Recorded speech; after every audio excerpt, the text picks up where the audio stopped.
भाजपा द्वारा जारी चुनावी घोषणा पत्र में समान नागरिक संहिता यानी यूसीसी एक प्रमुख मुद्दा है, जिसे एनडीए द्वारा सत्ता पर वापसी करते ही पूरे देश में लागू करने की बात कही जा रही है।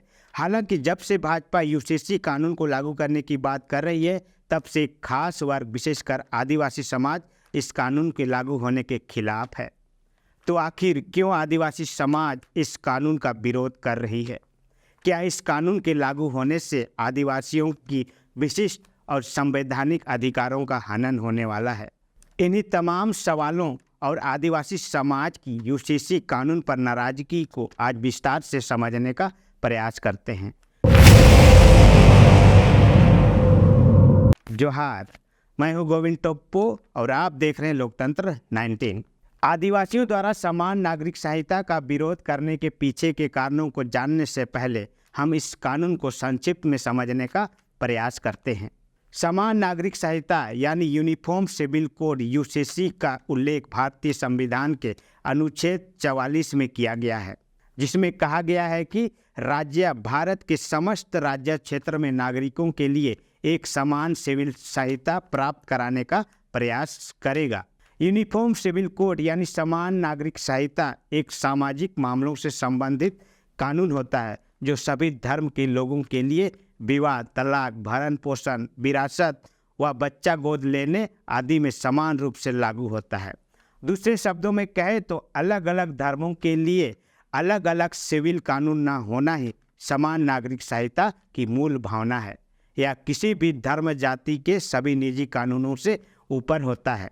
अब हम आदिवासी समाज द्वारा इस कानून के विरोध को समझने का प्रयास करते हैं। भारत में जब से यूसीसी कानून को लागू करने की बात हो रही है, पूरे देश सहित झारखंड के आदिवासी समुदाय इसका पुरजोर विरोध कर रहे हैं। आदिवासी समुदाय का कहना है कि समान नागरिक संहिता के लागू करने से आदिवासियों के विशिष्ट सांस्कृतिक और रूढ़िवादी पारंपरिक व्यवस्था, स्वशासन व्यवस्था और संवैधानिक अधिकारों से उन्हें वंचित होना पड़ेगा। वहीं आदिवासियों के जंगल जमीन और उस जमीन पर स्थित प्राकृतिक संसाधनों पर सरकार का अंधाधुंध हस्तक्षेप शुरू हो जाएगा। आदिवासी संगठनों का यह भी मानना है कि यूनिफॉर्म सिविल कोड आदिवासी समुदाय को मिले संवैधानिक अधिकार के खिलाफ है।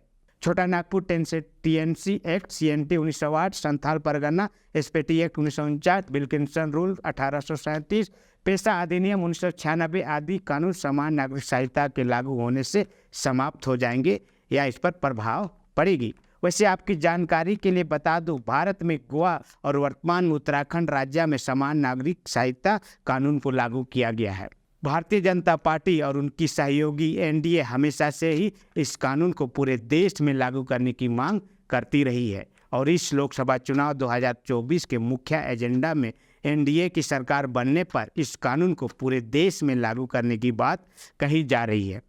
इधर आदिवासी समाज यूसीसी पर एकमत नहीं है और वे भारतीय जनता पार्टी के द्वारा चुनावी घोषणा पत्र में जारी इस कानून के खिलाफ विरोध जता रहे हैं। ऐसे में क्या आदिवासी समाज भारतीय जनता पार्टी के साथ चुनाव में खड़ी रहेगी या भारतीय जनता पार्टी देश के आदिवासियों को यूसीसी के सकारात्मक पहलुओं को समझाने में सफल हो पाएगी, या तो आगामी चुनाव और 4 जून को होने वाले नतीजे के साथ ही हमें देखने को मिलेगी।